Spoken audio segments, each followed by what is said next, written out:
Welcome to today's episode of Places, People, Purpose. Today's episode is very exciting as we are embarking upon our discovery of a new place that we think you will enjoy learning about very much, and that place is Rwanda. So let's go ahead and jump right in. Nestled within the scenic landscapes of East Africa lies a nation of remarkable beauty, resilience, and rich history. Rwanda, often referred to as the land of 1,000 hills, has transcended its tragic past to emerge as a beacon of hope and progress on the African continent.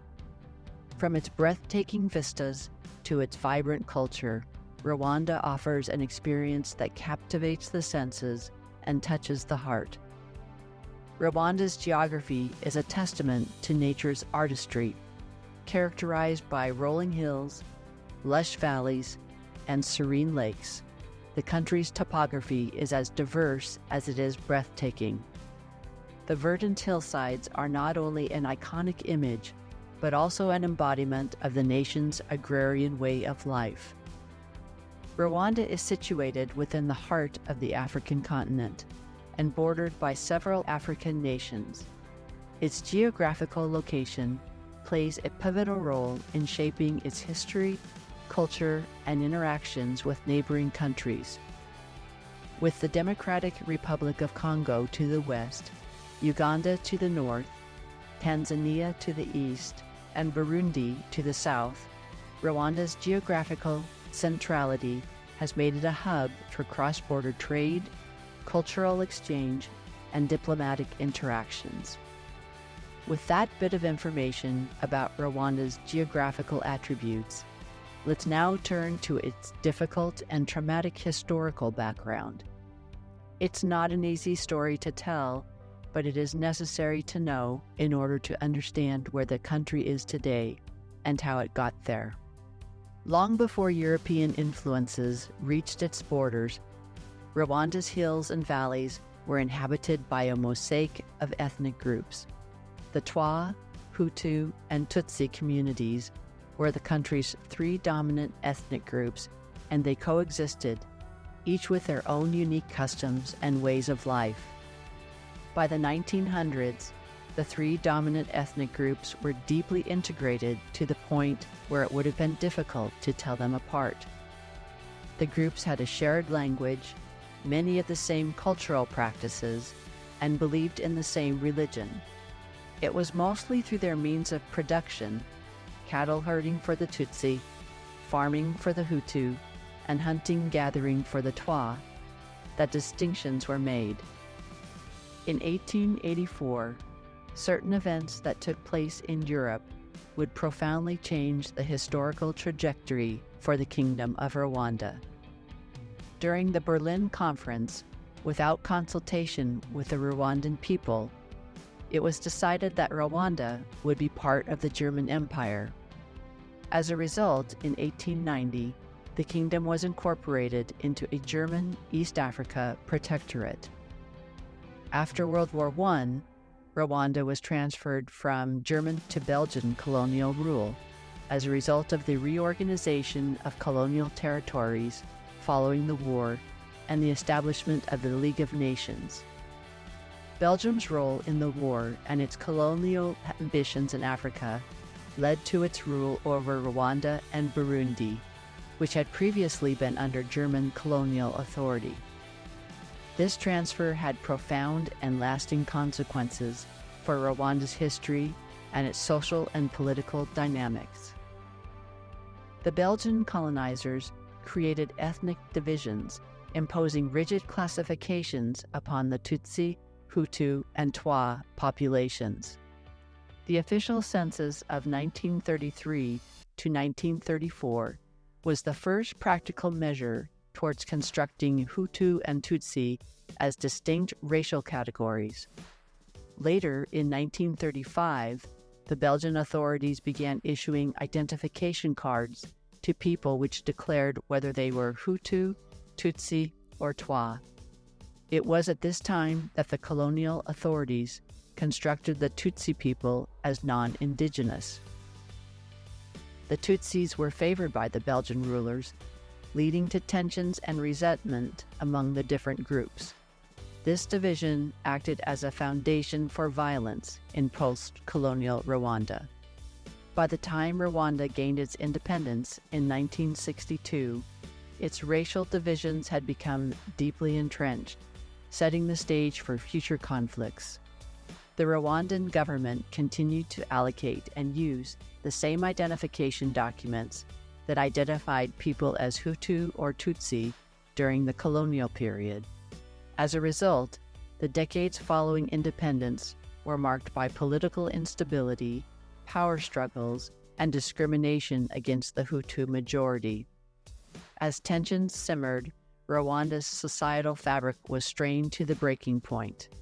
The assassination of Rwanda's president on April 6, 1994, acted as a catalyst, unleashing a horrifying wave of violence.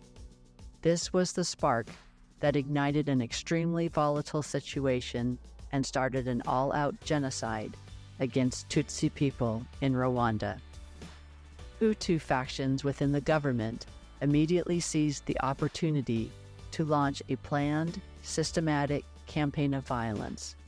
The government and armed forces encouraged civilians to carry out the murder of their neighbors, friends, and even family members. Hutus who refused to do so were then targeted and attacked. Radio broadcasts and other media propaganda were used to fuel hatred against Tutsis by Hutus. The murderers used a variety of weapons, such as machetes, clubs with nails embedded in them, and axes. Despite the horrific scenes taking place across Rwanda, there were also acts of bravery. Sula was an elderly woman who lived alone on a small farm and had knowledge of natural medicines. When the genocide began, she hid more than 20 Tutsis in her animal shed and fed them from her small stock of vegetables. When attackers came to her farm, she used her reputation as a witch to frighten them off and protect the people who were hiding. Of course, this is just one example of extreme courage and bravery that rose up against the wave of hatred sweeping the country. The genocide officially ended in July 1994 when the Rwandan Patriotic Front, or RPF, which was a Tutsi rebel group, captured Kigali, the capital. It is difficult to comprehend, but between April and July 1994, more than 800,000 Tutsi people were killed. The RPF occupied Kigali and took over power in Rwanda, with Paul Kagame becoming the de facto leader. Over the span of the next 2 weeks, more than 2 million Hutu people fled the country. Most of them fled to the Democratic Republic of Congo, then called Zaire, or to Tanzania. Even today, armed militia monitor the country's borders to ensure that none of the Hutu who fled after the genocide tried to return. Rwanda itself was greatly transformed by the 1994 genocide and the RPF coming to power. The first issue to deal with for the new regime was how to exact justice on the perpetrators of the genocide and somehow set the stage for a period of reconciliation and reconstruction. Justice would prove to be a difficult ordeal, as the genocide in Rwanda was one of mass participation by the civilian population. The Rwandan government estimated that there were millions of Rwandan people who actively participated in the killings.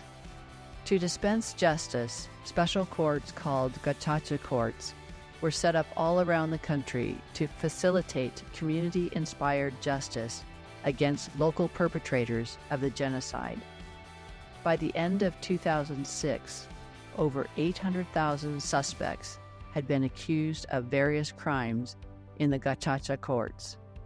In 2007, the trial phase began, and over the next 3.5 years, 423,557 people were tried.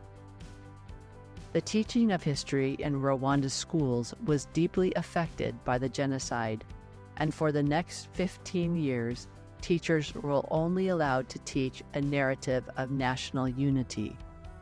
This meant that any historical period that emphasized internal conflict and division was underplayed in historical teaching. The political language also changed, and people could no longer speak about a Hutu or Tutsi identity. The categories in which the 1994 genocide came to be understood were refugees, returnees, victims, survivors, and perpetrators. This was an attempt to completely eradicate Hutu and Tutsi as political identities. As you can see, Rwanda's historical background is a complex mosaic of triumphs over adversity, cultural resilience, and the pursuit of reconciliation. It is a nation that refuses to be defined solely by its darkest moments, but instead draws strength from the lessons of its past. The Rwandan people have chosen the path of unity and progress, being cognizant of their history while striving for a future of peace and prosperity.